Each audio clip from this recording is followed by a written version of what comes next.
Okay, for our last segment, ladies and gentlemen, I'm going to just give you a quick update on what's going on with CJP. You can find out all of this stuff on our website. So real quick about our litigation ongoing with the state's attorney. Now, after every hearing, you can go on to our latest updates, and we'll be pinning. We're going to have a running blog that lets you know what's going on in the hearings. We just started publishing that. Basically, we had a hearing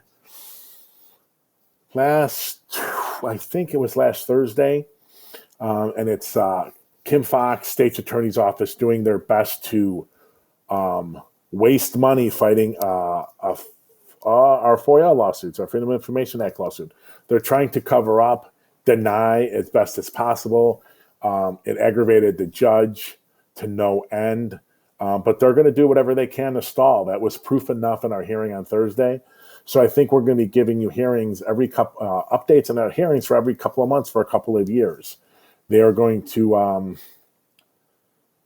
they're just going to piss away a lot of money and lose in the end.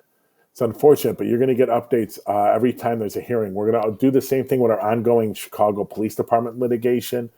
We have a call Thursday with I think a sergeant or lieutenant in the department talking about data related to calls for service. So if you love the department, check this one out. Figure out how this physically works. They owe us 18 years of data or I think it's 18 years of data related to police calls for service. The first 9 years, because they maintain data, their data warehouse is collected every year from the 911 Center, Office of Emergency Management and Communications, that actually creates it every day because they take the calls. OEMC, which is the short acronym there, they delete data 4 years to the day. The police department knows it, so they have been for years capturing that data every year so that it doesn't get erased so they can use it for their research purposes. So in our FOIA, we asked for 18 years of that data out of their warehouse, the CPD's warehouse, data warehouse.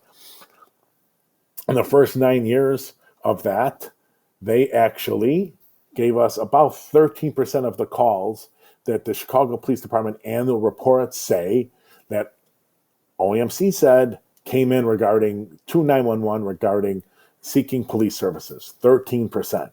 Now, that's weird, but the second set of 9 years, they gave us on average 145% of calls. 1 year had a maximum of 198% of the calls.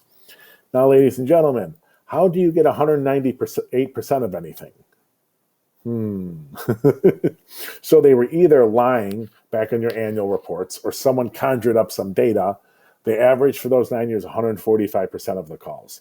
I mean, that's just how broken the system is. A couple other quick updates. Look out in the spring, late spring, early summer, with a major set of FOIA litigation coming up against the mayor's office, law department, police department, COPA, the Citizen Office of Police Accountability, and the police board related to our investigation into a wrongful shooting of a black mentally challenged teenager who survived it, thank God. But we're trying to get at the mechanics of how the decision was to suspend him. And all of those agencies have let us down and failed in the responses. We have sent responses to freedom of information requests that we have sent in. And the police board will have more counts added on because we have sent them other FOIAs that they have denied or ignored. So we'll be hitting them. And just real quick, look on our website soon. We have updated or expanded our transparency efforts, and we have started filing FOIA requests. I'm coming to you from the District of Columbia. We have sent in what is going to become pretty much a stock FOIA request as we expand around the country at local jurisdictions, going after metadata on 911 calls and crime incident data, a whole range of issues regarding policing in the District of Columbia. You can go on our website into the latest news to look at those actual FOIA requests. And within the next week or two, we have gotten a response related to 911 calls. The Office of Unified Communications here in DC will be posting what they've responded to us with. And we're still way overdue for our response from the Metropolitan Police Department here in DC.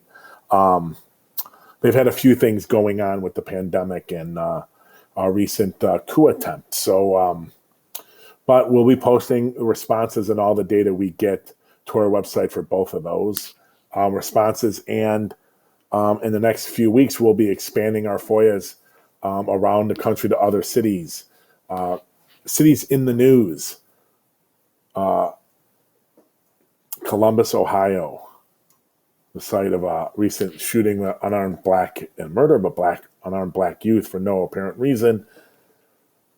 Louisville, Kentucky, Breonna Taylor's death.